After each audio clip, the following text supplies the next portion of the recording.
Hi friends, ఈ వీడియోలో lemon rice old స్టైల్లో ఎలా చేయాలో చూద్దాం. లెమన్ రైస్ ఇలా లైట్ గ్రీన్ కలర్లో వస్తే చూడడానికి బాగుంటుంది, పిల్లలకు ఇష్టంగా తింటారు. తాలింపు అంతా మనము రోజు చేసుకునే విధంగానే ఉంటుంది. పచ్చిశనగపప్పు, మినపప్పు వేసాను ఆయిల్లో. ఈ పల్లీలు మనం వేయించేదాన్ని బట్టి రుచి పెరుగుతుంది. లైట్గా వేయించాలి, మాడిపోయినట్లు రాకూడదు. ఇక్కడ చెనక్కాయలు వేయించిన తర్వాత అవి పక్కకు తీసి మిగిలిన ఆయిల్లో జీలకర్ర, ఆవాలు, ఎండుమిరపకాయలు వేసాను. వీటి తర్వాత పచ్చిమిరపకాయలు వేస్తాను. ఆ పచ్చిమిరపకాయలు వేగడానికి కొద్దిగా ఉప్పు వేస్తున్నాను. పచ్చిమిరపకాయలను బాగా నల్ల వేయించొద్దండి, దానికి ఈ గ్రీన్ ఉండే కలర్ వల్ల కూడా మనకు అక్కడ కలర్ కనిపిస్తుంది. అలాగే మెంతి పొడి, ఇది ఈ పులిహోరకి చాలా టేస్ట్ని ఇస్తుంది, వాసనని ఇస్తుంది. కాబట్టి వీలైనంత వరకు అది అలవాటు చేసుకోండి, బాగుంటుంది. ఇంగువ వేయద్దు, ఇంగువ అంత బాగుండదు. ఇంగువ అనేది చింతపండు దానికి బాగుంటుంది. ఆయిల్ కొంచెమే వేసుకోండి, మళ్ళీ అన్నంలో కూడా మనం కలుపుకుంటాము.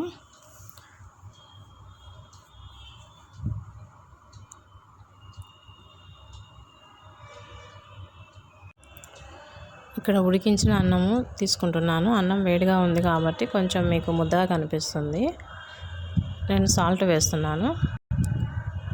అన్నీ నేను వేడిగా ఉన్నప్పుడు చేసుకుంటున్నాను. ఒక నిమ్మరసం మాత్రము కొద్దిసేపు నాక వేస్తాను, అందువల్ల చేదు రాదు. వేడి మీద చేస్తే రుచి కూడా బాగుంటుంది. పసుపు కొంచెం వేస్తున్నాను. లైట్ గ్రీన్ కలర్ కావాలంటే చాలా తక్కువ పసుపు వేసుకోవాలి. పసుపు నిమ్మరసంతో కలిపినప్పుడు రంగు మారిపోతుంది. మనకు లైట్ కలర్ కావాలి కాబట్టి కొంచెం వేసాను. లేదు మనకు ముదురు పసుపు కావాలనుకున్నప్పుడు కొంచెం ఎక్కువ వేసుకోండి. నేను పోపులో తక్కువ నూనె వేసాను, ఎందుకంటే ఇప్పుడు వేసుకుంటున్నాను కొంచెం నూనె. అన్నం పొడి పొడిగా రావడం కోసమని ఇలా చేస్తాను. పెద్దవాళ్ళు కూడా ఇలాగే చేసేవాళ్ళు. ఆ ముద్ద రాకుండా ఉండడం కోసమని ఇలా కలిపేస్తారు.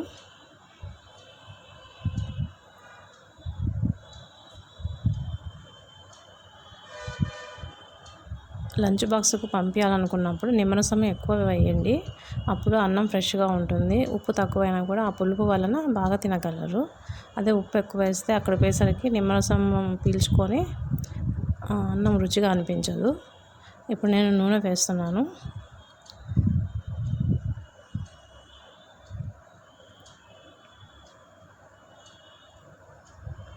నూనె వలన ఇక్కడ మనం వేసే నిమ్మరసం వలన, ఆ నిమ్మరసానికి ఉన్న తేమ వలన అన్నము పొడి పొడిగా మారిపోతుంది. ఇక్కడ మనకు పచ్చిమిరపకాయలు, శనగగింజలు, కొంచెం మెంతి పొడి, ఈ నిమ్మరసం వలన మనకు దాదాపు రుచి మారిపోతూ ఉంటుంది.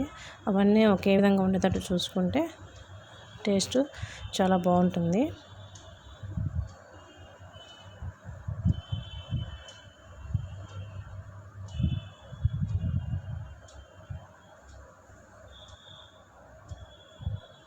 ఇంకా మనం దీంట్లోకి ఆలు ఫ్రై లాగా ఏదైనా చేసి పంపిస్తే అద్దుకొని తినడానికి ఇంకా టేస్టీగా ఉంటుంది. వేయించినవన్నీ వేస్తున్నాను. అన్నీ బాగా కలిపిన తర్వాత ఎలా ఉంటుందో మీకు చూపిస్తాను.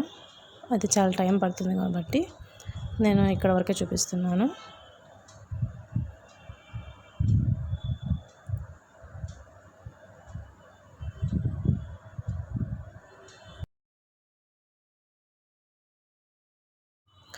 అంతా అన్నం కలిపిన తర్వాత ఇలాంటి లైట్ కలర్ వస్తుంది చూడండి. పచ్చిమిరపకాయలు లైట్గా మనం వేయించాం కాబట్టి అవి కూడా కనిపిస్తాయి.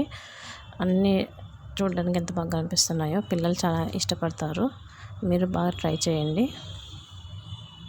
మీరు కూడా నేను చెప్పినట్టు చేయండి. ఈ వీడియో నచ్చితే సబ్స్క్రైబ్ చేయండి, లైక్ చేయండి.